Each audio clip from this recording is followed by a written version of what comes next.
మరి చాలా సంతోషకరమైన దినము. Spurgeon, I love that name. One of my favourite preachers Charles Spurgeon గారు. చక్కటి పేరు పెట్టుకున్నారు మీరు. స్పర్జన్తో పాటు పౌల్ అనే మాట పేరు కూడా మీకు ఉన్నది కాబట్టి అటువంటి జీవితం దేవుడు మీకు అనుగ్రహించుగాక. మరి రత్న అనే పేరులో ఉంది కాబట్టి ఒక రత్నమే దేవుడు మీకు అనుగ్రహిస్తున్నాడు. మరి వీరిద్దరిని బట్టి నేను ఎంతగానో సంతోషిస్తున్నాను. మరి ముఖ్యంగా ఈరోజు స్పర్జన్ని మరి అమూల్యాన్ని ఉద్దేశించి నేను ఎక్కువగా మాట్లాడబోతున్నాను కాబట్టి మీరే జాగ్రత్తగా ఈ సందేశం వినాలని నేను కోరుకుంటున్నాను. మొట్టమొదటిగా మనం గమనిస్తే అందరికీ తెలిసిన విషయమే, ఆదాము అవ్వని దేవుడు సృష్టించిన తర్వాత ఆదాముకి తల్లి లేదు, తండ్రి లేదు. అవ్వకి తల్లి లేడు, తండ్రి లేడు. కానీ వివాహకర్త ఒకడున్నాడు, ఆయనే దేవుడు. అందుకనే దానిని పరిశుద్ధ వివాహము అని అన్నారు. రాజ్యములు స్థాపింపబడక మునుపు, కుటుంబ వ్యవస్థ ఏర్పడక మునుపు దేవుడు ఇద్దరు వ్యక్తులని జతపరిచి వారిని ఆశీర్వదించి దేవుడు సమస్త ఆధిక్యతను వారికి అనుగ్రహించి ఈ భూమిని ఏలమని దేవుడు వారికి ఆజ్ఞ ఇచ్చి ఉన్నాడు. సో ప్రభుత్వాల కన్నా ముందు, రాజ్యాల కన్నా ముందు దేవుడు ఇష్టముగా కోరుకున్న వ్యవస్థ ఏదైనా ఉన్నదంటే అది కుటుంబ వ్యవస్థ. అందుకని కుటుంబానికి చాలా ప్రాధాన్యత ఉన్నది పరిశుద్ధ గ్రంథంలో. దేవుడు నా మనవి కూడా ఏమిటంటే, ఇంతటితో మీ పని అయిపోయింది. తల్లిదండ్రుల పని ఇప్పుడు వారిద్దరు జీవితం వారు జీవించాలి. So Amulya, now he is your family. Now they have become your extended family. ఇప్పుడు మీ తండ్రి, మీ తల్లి, they are your extended family. Now your mother and your father are your extended family. She is your first preference. ఇది గుర్తుపెట్టుకుంటే వివాహంలో చాలా సమస్యలు తీరిపోతాయి. సహజంగా ఏమిటంటే, ఏ కుమారుడైనా తల్లికి చాలా, చెప్పండి అబ్బా, ఇష్టం.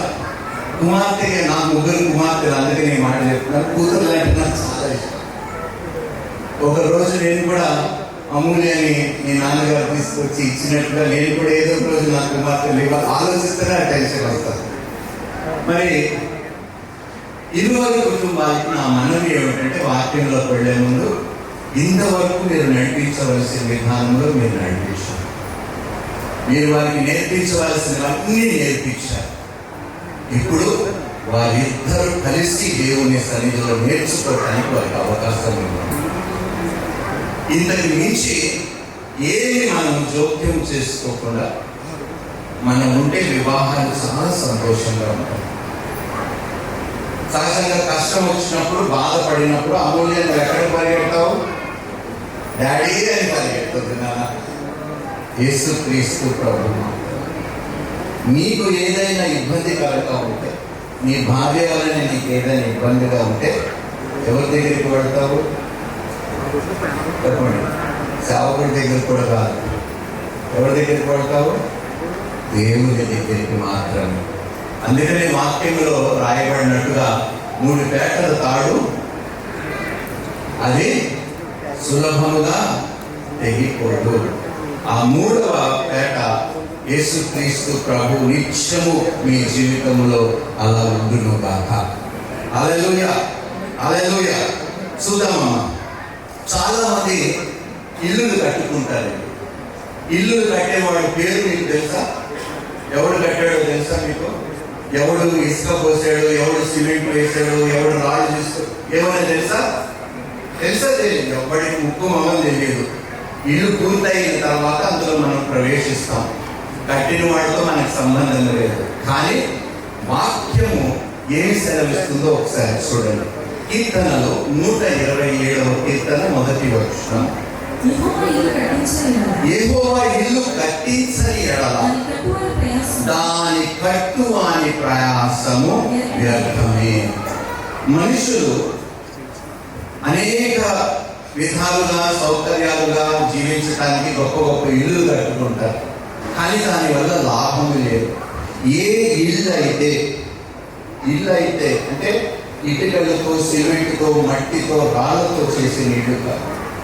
సజీవ రాళ్ళుగా ఉన్న మీ జీవితాలు, మీ దేవుని ఆలయమే ఇల్లు.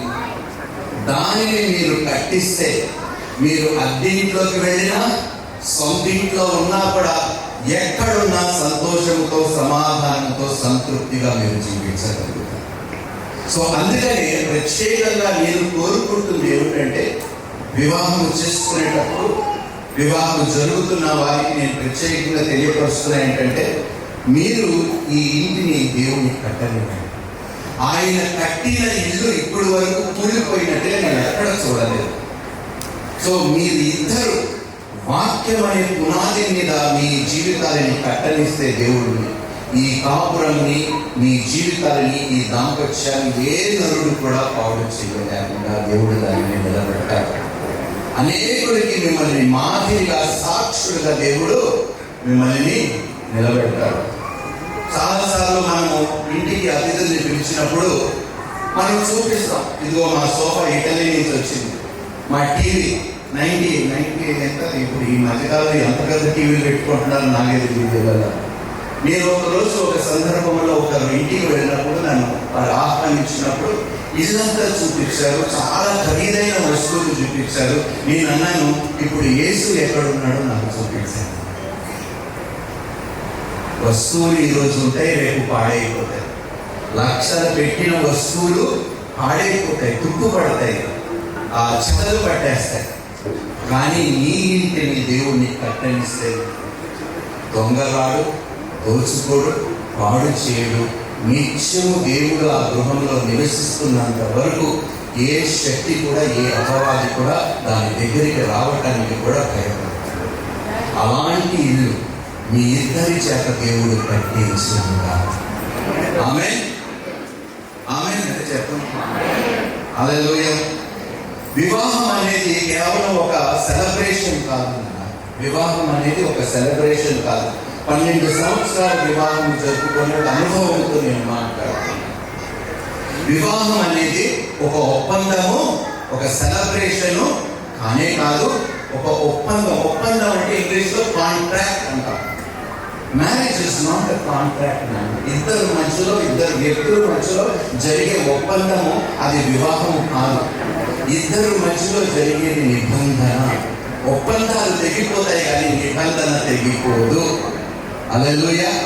So remember that this is not a contract. మీరేదో పెళ్లి పత్రిక మీద సంతకం పెట్టేసి కాంట్రాక్ట్ లాగా దీన్ని భావిస్తే అది కష్టం.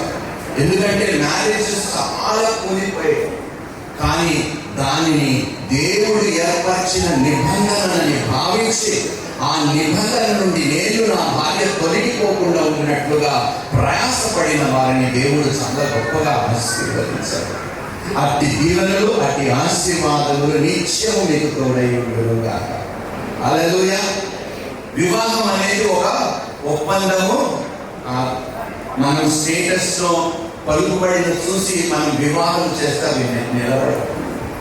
ఆత్మీయత చాలా ప్రాముఖ్యమైనది. వివాహం ఎంత సమయము భార్యాభర్తలుగా మనము దేవుని సన్నిధిలో మనం గడపగలుగుతాము. భార్యాభర్తలుగా ఆ వివాహమే జీవితాంతం నిలబడగలుగుతారు. ఈరోజు చాలా మంది కుటుంబాల్లో కలహాలు ఎందుకు వస్తున్నాయంటే ప్రార్థనలు లేకపోవడం. దేవుడిని స్తుతించటము, ఆరాధించటము గృహాలలో తగ్గిపోవటము జరుగుతుంది. కాబట్టి నానా విధాలైన శోధనలు వివాహం చేసుకున్న వారు వారి ఇంటిలో వారు అనుభవిస్తున్నారు. అట్టి పరిస్థితి ఎన్నడూ దేవుడు నీకు రానియకుండా దేవుడు మిమ్మల్ని నడిపించుగాక. ఆమె అది చెప్పండి. ఆమె ఈరోజు చాలా సంతోషకరమైన దినము. ఎందుకంటే దేవుడు ఏర్పరిచిన నిబంధనలో ఇద్దరు వ్యక్తులు జతపరచబడుతున్నందుకు నేను చాలా చాలా సంతోషిస్తున్నాను. మ్యారేజ్ అంటే రొమాన్స్ కాదు. నన్ను ఈరోజు నేను అడుగుతున్నాను పురుషులు, ఇక్కడ ఉన్న పురుషులందరినీ, మీ భార్యలను మీరు నిజంగా ప్రేమిస్తున్నారు? నవ్వుతున్నారు, భయపెట్టించారు. మీ భర్తలను మీరు నిజంగా ప్రేమిస్తున్నారా అని ప్రశ్న అడిగితే మనం ఏం చెప్తాము? ఏం చెప్పాలి గారు, ఆయన పెళ్లి చేసుకున్నాను చూడు అన్నట్టు కొంతమంది ఉంటారు నాన్న. అందుకని మ్యారేజ్ అనేది is not a celebration, marriage is not about romance. ఒక దృఢ నిశ్చయంతో జీవితాంతము ఇప్పుడు ఇద్దరు చేయబోతున్న ప్రమాణాలు చాలా ప్రాముఖ్యమైనవి. ఏమంటున్నామంటే మరణము నన్ను ఎడబాపు వరకు అనే ప్రాముఖ్యమైన ప్రమాణం మనం చేయబోతున్నాం. కాబట్టి అంటే చచ్చిపోయేదాకా, మరణించేదాకా జీవితాంతం నిన్నే నేను ప్రేమిస్తాను. So you are making a deliberate choice. ఉద్దేశపూర్వకమైన ఒక నిర్ణయంతో ఈ వివాహంలో నువ్వు ప్రవేశించు. అంటే ఏమిటి? నీ ఎడల నా అభిప్రాయం మారినా నా ప్రేమ నేను మార్చుకోను అని ఒక దృఢ సంకల్పం, దృఢ నిశ్చయంతో ఈ వివాహ బంధంలో మీరు అడుగు పెడుతున్నారు. అమ్మా, ఈ రోజు ఉన్న ఫీలింగ్ రాబోయే దినాల్లో బహుశా ఒకరి ఎడల ఒకరికి ఉండకపోవచ్చు, కానీ ప్రేమ మారిపోతుంది. ప్రేమ ఎప్పుడైతే మారిపోతాయో అది వివాహముగా ఉండనే ఉండదు. అందుకని కొరింథీయులకు రాసిన పత్రికలో ఏమంటాడు? ప్రేమ అన్నిటినీ ఓర్చును. ప్రేమ అన్నిటినీ ఓర్చును. మలాకి గ్రంథం 2వ అధ్యాయం 14వ వచనం ఒకసారి చదవండి. యవ్వన కాలమందు నువ్వు పెళ్లి చేసుకొని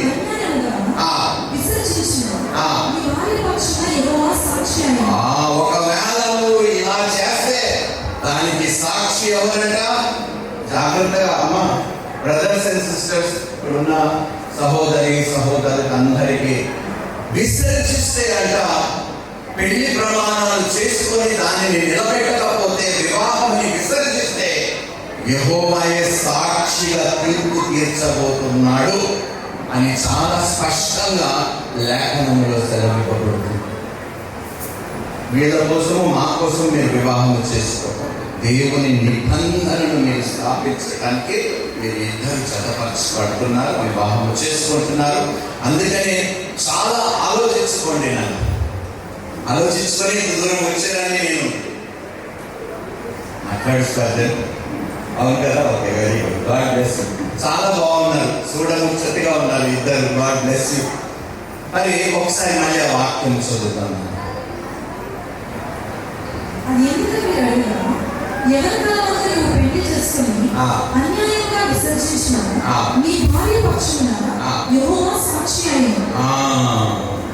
The Lord is witness between you and the wife of your youth.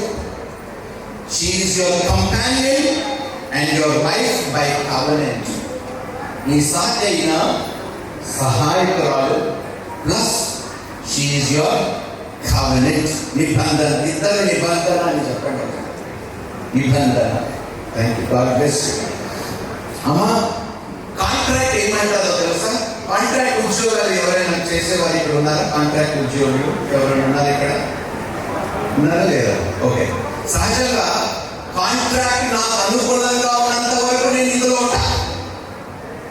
Contract నాకు ప్రతికూలంగా మారితే ఈ కాంట్రాక్ట్ రద్దు చేసుకొని వేరే కాంట్రాక్ట్. అలా వివాహంలో ఉండదు. అలా వివాహంలో ఉండనే ఉండదు. కాంట్రాక్ట్ ఏమంటుందంటే, ఇది నాకు వర్కౌట్ అవుతే నేను కలిసి ఉంటా, ఇందులో పని చేస్తాను. నాకు వర్కౌట్ అవ్వలేదు అనుకోండి, నాకు వేరే ఏదైనా బాగా అనిపించింది అనుకోండి, నేను అక్కడికి వెళ్ళిపోతాను అనడానికి వివాహము కుదరనే కుదరదు. నిబంధన ఏమంటారు తెలుసా? నాకు వాట్ ఎవర్ ఇట్ కాస్ట్, ఎంత నేను అంటే, కాస్ట్ అంటే తెలుగులో అయ్యారు ఒకసారి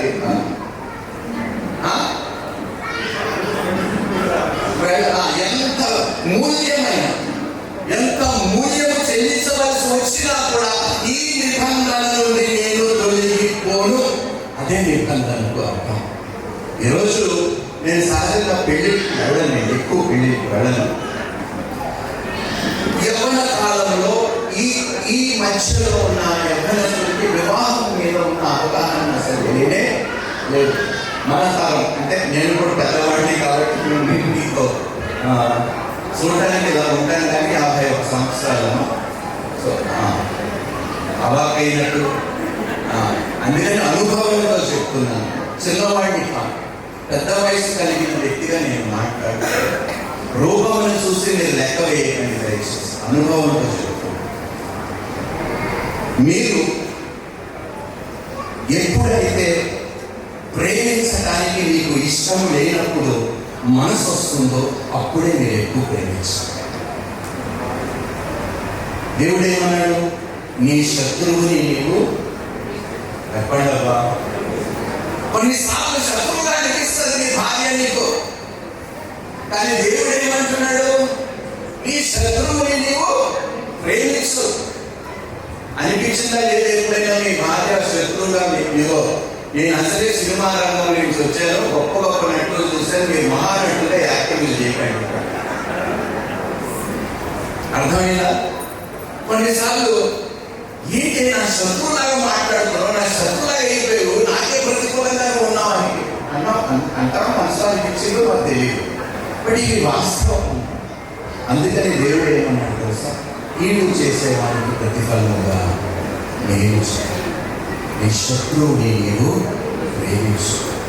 ఆశ్చర్యం ఏమిటంటే దేవుడు జతపరిచిన వారిని అపవాది శత్రువుగా మార్చడానికి చూస్తాడు. జతపరిచిన దానిని విడదీయడానికి వాడు ప్రయాసపడతాడు. అందుకని దేవుడు అన్నాడు, జతపరిచిన దానిని ఏ నందు కూడా వేరు చేయకూడదు. కొన్నిసార్లు మీకు అతని శత్రువుగా అనిపించవచ్చు, కానీ అలాంటి సమయంలో అపవాది చెప్పినది వినకుండా దేవుడు ఏ ఉద్దేశము కోసం మిమ్మల్ని జతపరిచాడో, మీ ప్రమాణాలు ఎవరి కోసం చేశారో అది గుర్తు తెచ్చుకొని, లేదు ఏదైనా ఎంత మూల్యము చెల్లించవలసి వచ్చినా నేను ఇతనినే ప్రేమిస్తాను, నేను ఈమెనే ప్రేమిస్తాను. అందుకనే పురుషులారా మీ భార్యలను ప్రేమించు, స్త్రీలారా మీ భర్తను మీరు గౌరవించు అని రాయబడింది లేఖనం. When love feels weak, ఎప్పుడైతే ప్రేమ బలహీన పడిపోతుందో నిబంధన దానిని ముయ్యగలుగుతారు. That's why covenant is very important. Your marriage is not a contract, it is a covenant. Hallelujah, hallelujah. ప్రేమ ఒక ఫీలింగ్ కాదు, ఒక ఎమోషన్ కాదు. అర్థమైందండి? It is a constant choice, it is a daily choice.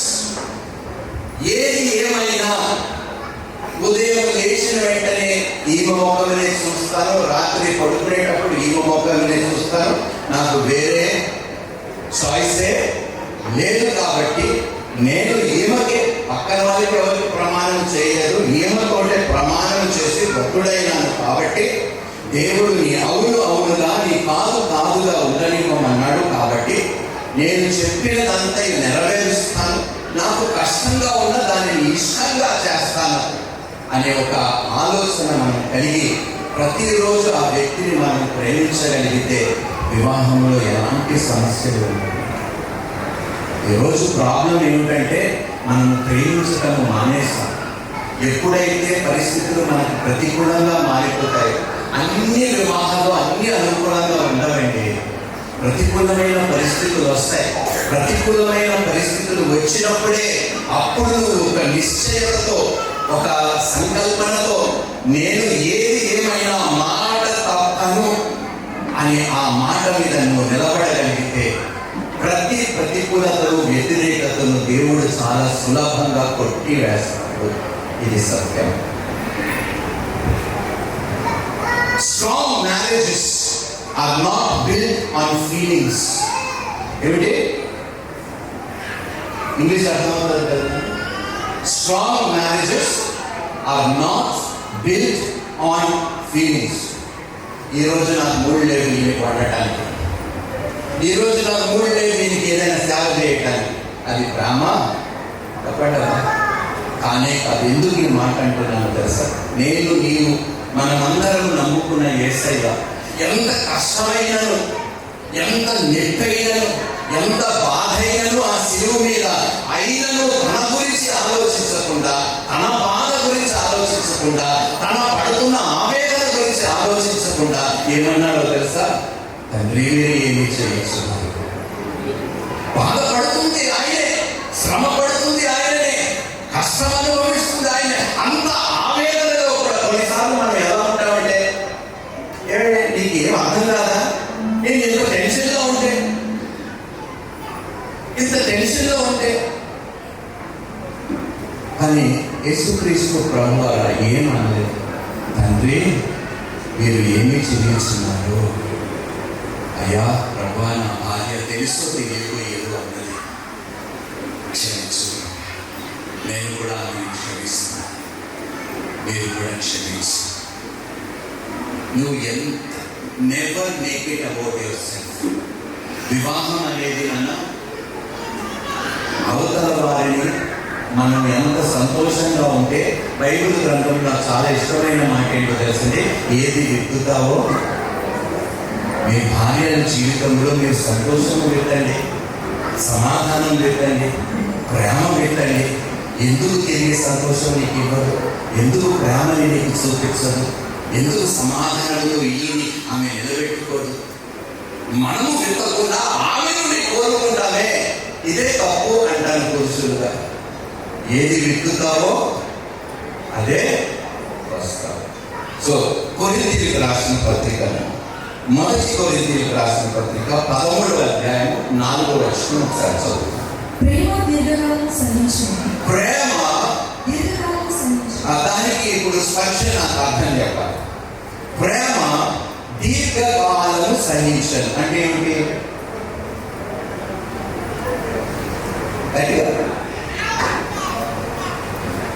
ఎప్పుడు కదా దీర్ఘకాలము.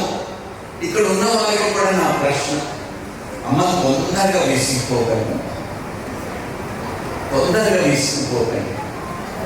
ఎందుకో తెలుసా? ఎప్పుడైతే మనం విసిగిపోతామో మన ఓర్పుని, మన సహనాన్ని పోగొట్టుకుంటాము. ఆ ఓర్పు సహనాన్ని పోగొట్టుకున్నందుకే నానా విధాలైన చిచ్చు అపవాది పెట్టడానికి సిద్ధంగా పడుతున్నాం.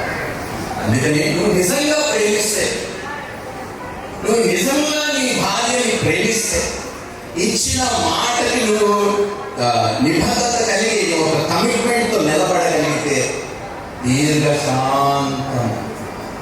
ఎంత గొప్ప మాట ఇది! ప్రేమ ఈ ఒక్కసారి మళ్ళీ ఆ వాక్యం చూడండి. అందరూ ఒకసారి మీ బైబిల్ చూడండి. ప్రేమ దీర్ఘకాలం సహించును. ఒక రోజు కాదంట, పెళ్ళైన నెలకి కాదంట, సంవత్సరానికి కాదంట, దీర్ఘకాలము. This is the secret to happy marriage. ఈరోజు అనుభవంతో, నా అనుభవంతో నేను చెప్తున్నాను. నేను నా భార్య పెళ్లి చేసుకున్న మునుపు మేమిద్దరం కొన్ని ఒప్పందాలు చేసుకున్నాం. ఏంటో తెలుసా? నీకు కోపం వస్తే నేను మాట్లాడను, నాకు కోపం వస్తే నువ్వు మాట్లాడాలని మాట ఇవ్వు. 12 సంవత్సరాలు నోరు మెదపలేదు నాకు కోపం వచ్చింది. ఎందుకో తెలుసా? ఆ సమయంలో అపవాది గుచ్చుతూనే ఉంటాడు, రెచ్చగొడుతూనే ఉంటాడు. కానీ ఆమెకు మాట ఇచ్చిన జీవితాంతము నేను ప్రేమిస్తాను, నాకు కలిగినదంతటితో నిన్ను సన్మానిస్తాను. సో మాట ఇచ్చిన వ్యక్తికి నేను ప్రతికూలంగా ఎందుకు వ్యవహరిస్తానంటే, అపవాది నన్ను శోధిస్తున్నాడు. అందుకనే వాక్యం ఏమంటుంది? మీరు శోధనలో పడకుండా ఉండనట్లుగా మెలకువగా ఉండి అన్న. ఇద్దరి చెప్తున్నాను, స్పర్శన అమూల్య. ప్రార్థన మీ ఆయుధం. ఏ వివాహాలైతే ప్రార్థనతో కట్టబడతాయో అపవాది దాన్ని పొంచడానికి కూడా సాహసించారు. రోజు నేను నా భార్య 12 సంవత్సరాలు 3 పిల్లలతో ఇంకా నవ్వుతూ, ఇంకా సంతోషంగా సమయం గడపగలుగుతున్నామంటే కేవలం ప్రార్థన. ఇవే దేవుడు మనకు అనుగ్రహించిన గొప్ప ఆయుధాలు. ఈ ఆయుధాలు పట్టుకొని దానిని వాడిన వాడు ఎన్నడూ ఓడిపోలేదు. దానికి సాదృశ్యం ఉదాహరణలో చెప్తున్నాను. హల్లెలూయా, హల్లెలూయా. ప్రేమ, అందరూ చెప్పండి, ప్రేమ దీర్ఘకాలము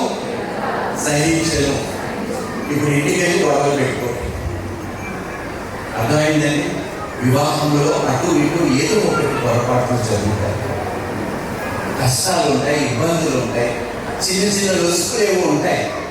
దాన్ని రాధాంతము చేయకుండా మీరు చెప్పిన మాట ప్రకారం ప్రేమ దీర్ఘకాలము సహించు. ఆ మాట మీద మనం అందరం నిలబడి కాక. ఆమె ఇర్మియా గ్రంథం 17వ అధ్యాయం 5వ వచనం 7వ వచనం, ఈ 2 వచనాలు చదువు. యెహోవా ఇలాగ సెలవిచ్చుచున్నాడు, నరులను ఆశ్రయించి. నరులలో జాగ్రత్తగా వినండి నాన్న, ఇది చాలా ఇంపార్టెంట్ వర్స్. మై ఫేవరెట్ మేనేజ్ స్క్రిప్చర్స్. నరులను ఆశ్రయించి శరీరంలో తనకు ఆధారంగా చేసుకొనొచ్చు. తన హృదయంలో యెహోవా మీద నుండి కలిగించుకున్నవాడు శాపగ్రస్తుడు. నరుని ఆశ్రయించి శరీరముని ఆధారం చేసుకున్నవాడు శాపగ్రస్తుడు. అందుకని ఎవరిని ఆధారం చేసుకోవాలి? ఎవరిని ఆధారం చేసుకోవాలి? మీకు గొడవ వస్తే బలహీనమైన మమ్మల్ని, ఇంపర్ఫెక్ట్ అయిన మనుషులైన మమ్మల్ని సంపూర్ణుడైన దేవుడిన, పరిశుద్ధుడైన దేవుడిని ఎవరి దగ్గరికి, ఎవరిని ఆధారం చేసుకోవాలి? ఈరోజు మీరు అది తీర్మానం చేసుకోవాలి. ఇది చాలా ప్రాముఖ్యమైన వాక్యం బైబిల్ గ్రంథంలో. ఎప్పుడైతే దేవుణ్ణి కాదని, అయ్యా నీ సలహా, అమ్మా నీ సలహా, డాడీ నీ సలహా, అయ్యో బాబోయ్ మా వివాహమే కష్టంతో నిలబడ్డది, మీకేం సలహాలు ఇస్తారా? మీ వివాహాన్ని మీరు కట్టుకుంటారా? దేవుడిని అడగండి. పరిశుద్ధాత్మ దేవుడు ఏ సహాయమైనా చేయడానికి మనలోనే ఉన్నాడు. దేవునికి మహిమ కలుగును గాక. క్రీస్తు కార్యములు మనలో సంపూర్ణము చేయడానికి పరిశుద్ధాత్మ దేవుడు మనలోనే నివసిస్తున్నాడు. కాబట్టి ఆయనని ఏది అడిగిన నిశ్చయంగా సహాయము చేస్తాడు. 7వ వచనం చదువు. యెహోవాను నమ్ముకున్నవాడు ధన్యుడు. యెహోవాను నమ్ముకున్నవాడు ధన్యుడు. యెహోవా వానికి ఆశ్రయముగా ఉండును. హల్లెలూయా. దేవుడిని నమ్ముకున్నవాడు, ప్రభువుని క్రీస్తుని నమ్ముకున్నవాడు ధన్యుడంట. ఆయన వారికి ఆశ్రయముగా ఉంటాడు, నిత్యము తోడుగా ఉంటాడు. Hallelujah. Praise the Lord. So Amulya and Spurgeon, don't let men interfere in your marriage. Don't let your parents interfere in your marriage. వినడానికి కొంచెం ఇబ్బందిగానే ఉంటుంది, కానీ ఇది సత్యం. నా కుటుంబంలో ఏ ఒక్కరు నా వివాహంలో జోక్యం చేసుకొని ఇవ్వలేదు ఇంతవరకు. మా భార్య వివాహంలో వారి తల్లిదండ్రులు జోక్యం చేసుకొని ఇవ్వకుండా ఆమె కూడా నాతో పాటు కలిసి ఇచ్చిన మాట ప్రకారం నడవటానికి ఆమె సిద్ధమైనందుకు నేను సంతోషిస్తాను. సో ఏ బాధ వచ్చినా, ఏ కష్టం వచ్చినా, ఏ నష్టం వచ్చినా అమూల్య ఎవరి దగ్గరికి వెళ్తా ఉన్నానా? మా daddy first God, then daddy. ఏంటి నాన్నగారు ఎక్కడ ఉన్నారు? Oh he's no more, but he's there with God. Hallelujah. దేవుని సన్నిధిలో ఉన్నారు. దేవునికి మహిమ కలుగును గాక. హల్లెలూయా. నీ భార్య ఓ నీ భర్త నీ రక్షకుడు కాదు. Your spouse is not your savior. Your spouse is not your healer. నీ ఉనికికి ఆధారం నీ భర్త కాదు, నీ భార్య కాదు. ఒక్క దేవుడు మాత్రమే. గాయపరచువాడు ఆయననే, స్వస్థపరచువాడు ఆయన. సో ఏది ఉన్నా ఆయన ఇద్దరు కలిసి. నాకు చాలా ఇష్టమైన వాక్యం ఆమోస్ 3:3 ఒకసారి out of the context. Flight time అయిపోయింది.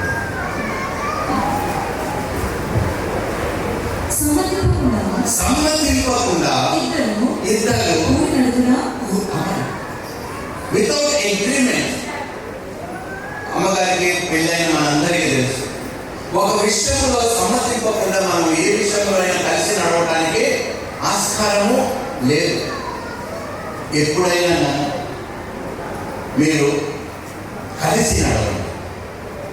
భార్య వెనకాల, నువ్వు ముందు కాకుండా నార్మల్గా నడవచ్చు, కానీ ఇబ్బందుల్లో, కష్టాల్లో, శ్రమలలో, బాధలలో, అవమానాల్లో, నిందలలో మీరు కలిసి నడవండి. ఆ సమయంలో మీరు కలిసి నడిచినప్పుడు ఏ సమయంలో కూడా అపవాది మిమ్మల్ని ఏమీ లేడు. హల్లెలూయా. అందుకని నాకు చాలా ఇష్టమైన వాక్యం, మరొకసారి ఆ వాక్యం ఆమోసు 3:3 చదువుతాం. సమ్మతింపకుండా ఇద్దరు కూడి నడుతురా, ఎర్ర దొరకక. అంటే సమ్మతింపకుండా ఇద్దరు కూడి నడుతురా, ఏదో ఒప్పుకోవాలన్నా ఒప్పుకోకూడదన్నా కలిసే చేయండి. కలిసే చేస్తే అందుకనే తెలుగులో మనకి ఒక సామెత ఉన్నది, కలిసి ఉంటే కలిసి ఉంటే కలదు సుఖం. సినిమా వాడిని కాబట్టి అప్పుడప్పుడు తప్పట్లేదు. ఏం చేస్తాం, పాతాలు పట్ల అంత సులభంగా చెప్పండి ఫ్రెండ్షిప్ అదే ఒక దరిద్రం. కలిసి ఉంటే హల్లెలూయా హల్లెలూయా. నా మనకి ఏమిటంటే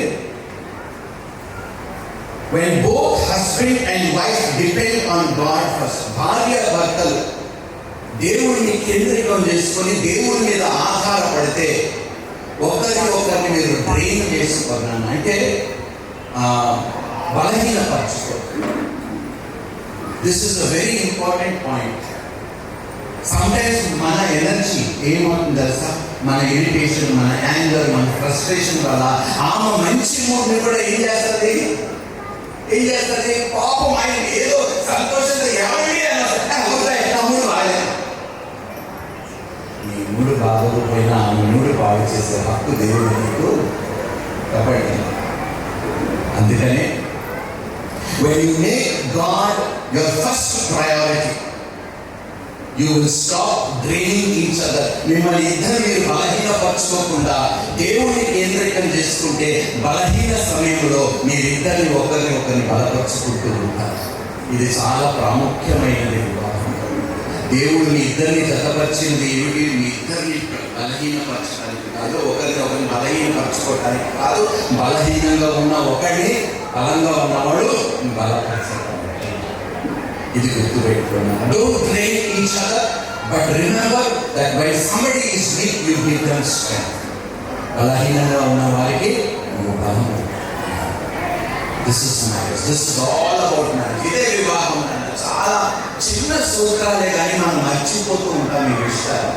మరొక ప్రాముఖ్యమైన విషయం, బైబిల్ గ్రంథములో స్త్రీ బలహీన ఘట్టం అని ఒక వాక్యం రాయబడి ఉంది.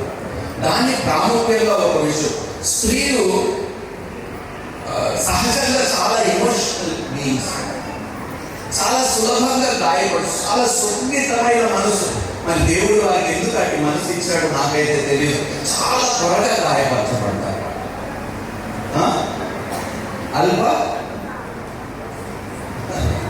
సో బలహీన ఘట్టం అనే వాక్యం రైట్.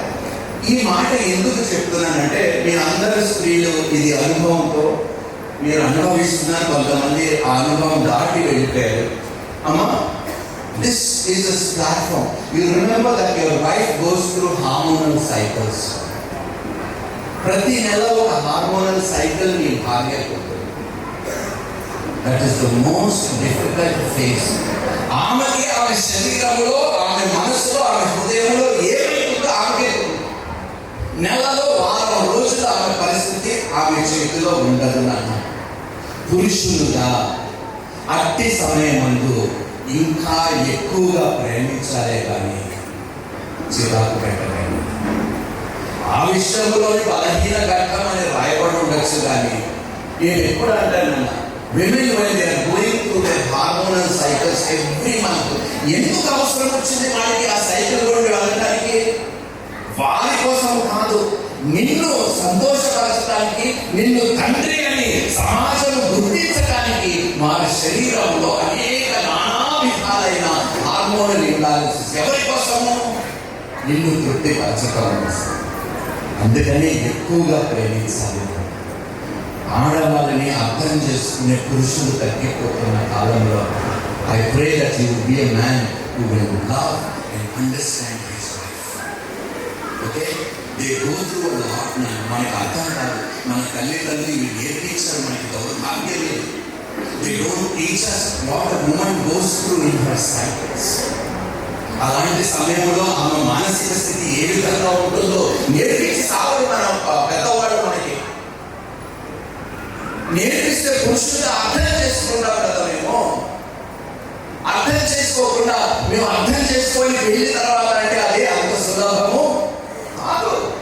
అందుకనే ముందుగానే చెప్తున్నాను, బీ ప్రిపేర్డ్. ఆ వారం రోజులు యుద్ధమే, వారం రోజులు. అవునా కాదు చెప్పండి. Praise the Lord, God bless you. So ఆ కఠిన సమయంలో ఆమె ఎందుకు ఇంత అనుభవించవలసి వస్తుందంటే, నిన్ను సుఖపెట్టడానికి, నిన్ను తండ్రిగా సమాజంలో నిలబెట్టడానికి ఆమె కోసం కాదు.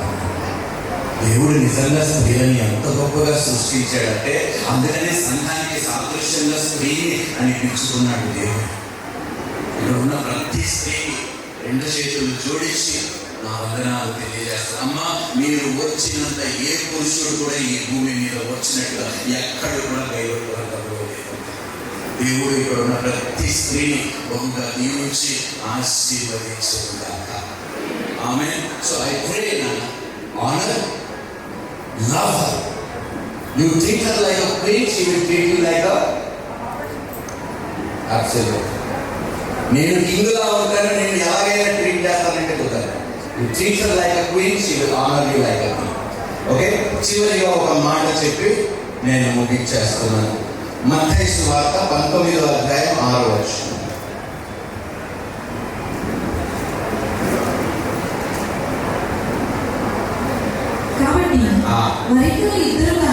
వారు ఏమిటి?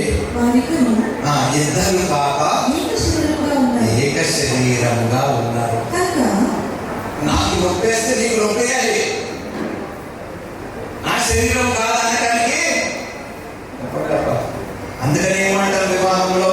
శ్రమ ఎందు, బాధ ఎందు, ఏమి ఎందు, ఎల్మి ఎందు, దుఃఖమందు, ఆరోగ్యమందు, అన్నిటిలో ఇవి వట్టి ప్రమాణాలుగా ఉండకుండా ఈ ప్రమాణాలన్నిటినీ వివాహము చేసుకున్న వారు, వివాహము చేసుకోబోతున్న వారు కూడా నెరవేర్చునుగాక. So you two are now going to be joined as husband and wife, but I am unfortunately having to go because I have a service tomorrow. My flight is at 4 o'clock. It takes me 2 hours to reach Rajahmundry to the airport, but I wish you all the best in this holy matrimony. దేవుడు నిత్యం ఇద్దరికి తోడై ఉండి తన జ్ఞానము చేత, తన ఆత్మ చేత, తన బలము చేత మీ ఇద్దరిని నడిపించి మీ వైవాహిక జీవితాన్ని, మీ దాంపత్యాన్ని దీవించి ఒలివ మొక్కల వలె బల్ల చుట్టూ బిడ్డని దేవుడు నాటుగా. Thank you so much. ఈ వాక్యములు చాలా శ్రద్ధగా విన్న, ఓపికగా విన్న మీ అందరికీ కూడా నా వందనాలు తెలియజేస్తున్నాను. దేవుడు మీ అందరినీ ప్రత్యేకంగా నూతనంగా మరి పడబోతున్న వధూవరుని కూడా నేను అభినందిస్తూ, దీవిస్తూ, ఆశీర్వదిస్తూ ఈ కొద్ది మాటలు నేను ముగిస్తున్నాను. God bless you.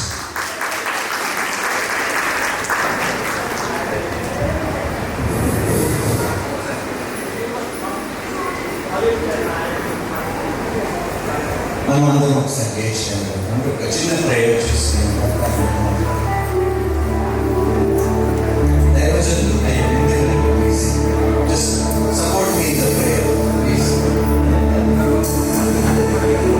పరిశుద్ధుడా, మహోన్నతుడా, సర్వోన్నతుడా, కృప కలిగిన దేవా, దయగలిగిన తండ్రి, ఆయన వివాహం అనేది నీ ఆలోచనలో వచ్చినది, నీ హృదయంలో వచ్చినది. భూమి మీద ఇంకా కుటుంబ వ్యవస్థ ఏర్పడకమునిపే పురుషుడిని, స్త్రీని నీ పోలికలు ఏర్పరచుకొని ఏ భేదము లేకుండా ఇద్దరిని సమానంగా నీ పోలికలు ఏర్పరచుకొని జతపరిచారు. ఏ ఉద్దేశం కోసం ఆదాము అవ్వని జతపరిచారు. అక్కడ బహుశా ఏదైనా తోటలో మరి పాపము చేత అది వారు నెరవేర్చలేకపోయారు. కానీ ఇక్కడ మేము ప్రార్థిస్తున్నాము, ఏ ప్రమాణాలైతే చేయబోతున్నారు కట్టుబడి ఏ ఒక్క ప్రమాణం నుండి తప్పిపోకుండా, ఇచ్చిన మాట నుండి తొలగిపోకుండా ప్రతి మాటను నెరవేర్చడానికి వారికి కృపని దయచేయండి. ఈ రాయు బిడ్డలిద్దరికీ మీరు దయచేయండి. వారి దాంపత్యాన్ని దీవించండి, ఆశీర్వదించండి. అబ్రహాము, సారావళి వారిని దీవించండి. నాయన, రాబోయే అనేక తరాలకి ప్రభా, వీరిలో నుండి వచ్చే వంశావళికి నాయన స్పర్శను ఒక విశ్వాసులకి తండ్రిగా మీరు నిలబెట్టునుగాక. సారావళికి ప్రవక్తిగా ప్రభా మీరు అమూల్యాన్ని మీరు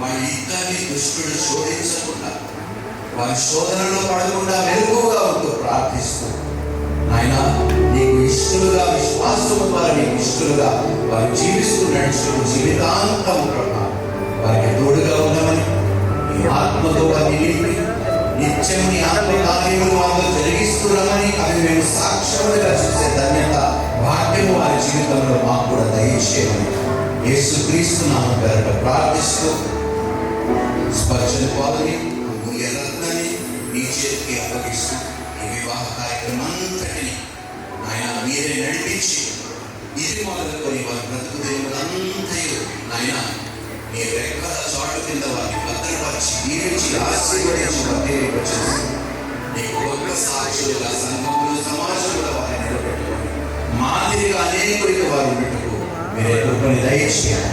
యేసుక్రీస్తు నామమున ప్రార్థిస్తూ వారిద్దరినీ కుటుంబాన్ని దీవిస్తున్నాము.